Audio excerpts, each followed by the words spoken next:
Ashamaa kabajamtootaa fi jaallatamtoota kiyya kan taatan hundi keessan amma kan inni isinitti argisiisaa jiru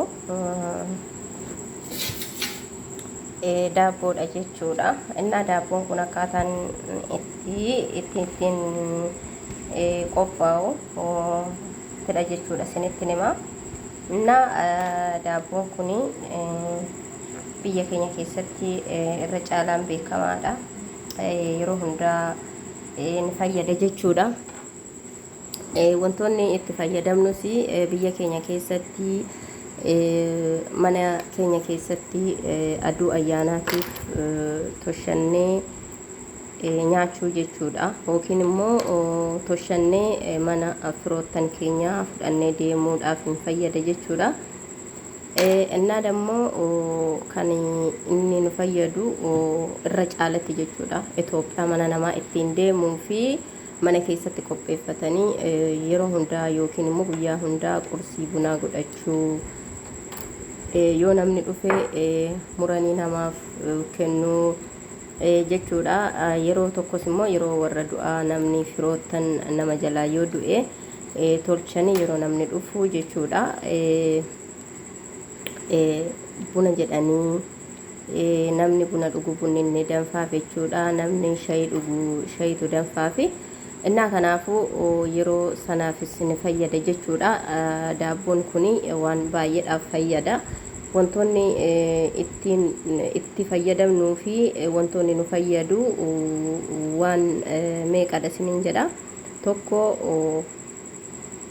hojjetannee mana namaa ittiin deemuu harka duwwaa hin deeman jechuudha. Mana namaa daabboo toshatanii biddeen toshanii waxii godhanii dur faffatanii fudhatanii gingilitti naqatanii deemu. Amma immoo faashiniin amma dhufee biddeena tolchanii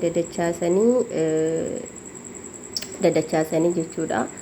Masaabaa keessa godhanii achi keessa waxii qodaa biraatti qabatanii deemu jechuudha. Innaa dammoo daabboos akkasuma tolchatanii fudhatanii mana namaatiin deemanii daabboo bichaa miti jechuudha. Bunallee bakkatti bitantu jira. Deebisaatii haraqee fudhatanii kara naannaa keenyaatti haraqeedha jechuudha. Haraqee leetira tokko yookiin immoo koddaa jedhama. Koddaatti naqatanii fudhatanii daabboo difoodhanii haraqee koddaa tokkodhanii fudhatanii deemu jechuudha. Innaa naannaa takkatti immoo sukkaarallee jechuudha. Sukkaara bitatanii deemu jechuudha. Warroonni mana namaattiin deemanii. Innaa daabboon waan meeqaaf nu fayyada jechuudha. Waan meeqattiin fayyadamna mana keenya keessatti qursii bunaadhaaf nu fayyada. Keessummaan yoo dhufe keessummaa keenya ittiin keessummeeffachuudhaaf illee nu fayyada. Innaa dammoo yeroo gaddaa namatti dhufe jechuudha. Yookiin firoottan keessaa namni tokko yoo du'e akka aadaa biyya keenyaatti baratametti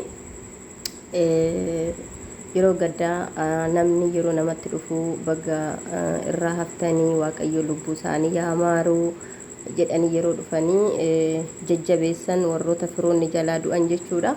Yeroo sanaaf illee ni fayyada jechuudha. Keessummaan yoo dhufe ni nyaata jechuudha daabboo kana muranii dhiyeessanii fi innaa kanaafuu itti fayyadama daabboo kanaati jechuudha. Wanna nama isinitti himaa jiru kuni innaa kanaafuu nu fayyada.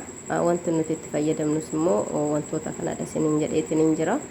Innaa akkasumas immoo biyya keenya keessatti baratamaadha, aadaadha. Biyyoota arabaa kana keessatti otoo toshinee haga kana miti jechuudha. Totoshines kobisi Itoophiyaa jedhanii namoonni tokko tokko namoonni jaalatan nyaachuu danda'u jechuudha. Namoonni tokko tokko immoo isumayyuu nyaachuu dhiisuu danda'u. Innaa kanaafuu bakkuma deemnutti ni godhanna jechuudha. Anamma mana jiruttidha jechuudha daabboon kun kan godhame. Innaa kanaafuu akkas isiniin jedha. Daabboon maaliif nu fayyada kan jedhuu fi oolmaa daabboon nu ooluu fi fayyadama daabboon nu fayyadu isinitti himeetiin jira jechuudha. Tokkoffaan mana namaa toshatanii ittiin deemuudha. Inni lammaffaan yeroo gaddaas yeroo gammachuus yeroo cidhaa amma fakkeenyaaf yeroo nam tokko heerumu daabboon toshamee masoobiin kan jedhamu jira masoobii guddaa sana keessa godhameetu jechuudha kan mucayyoo faana deemu innaa kanaafuu yeroo ciraas yeroo gaddaas yeroo gammachuus nu fayyadaa itti fayyadamna jechuudha innaa kanaafuu kana fakkaataa warroonni fayyadama kanaa olitti fayyadamuu dandeenyaa jettanii koomentiidhaan laayik sheer naa gochuu hin dagatinaa koomentiidhaanis immoo jala naa kaa'aa jechuudha itti fayyadama daabboo jechuudha anammoo itti fayyadama isaati malee maaliif nu fayyadaa osoo hin taane itti fayyadamna waan meeqaaf nu oola dhimma jedhuufidha jechuudha irratti kanan yaada kenne innaa kana fakkaata siniin jedha innaa baay'ee bareedaadha kunoo takkatti toshamee jira jechuudha baay'ee bareeda baay'ee namatti tola jechuudha innaa kanaafuu koottaa kuni mana namaa dhaquudhaaf osoo hin taane manaaf jechuudha kan inni toshame amma nyaachuudhaaf qophaati jirra innaa kanaafuu koottaa nu faana nyaadhaa siniin jennaa akkasumatti innaa galatoomaa ulfaadhaa sheer laayik gochuu hin dagatinaa siniin jedha galatooma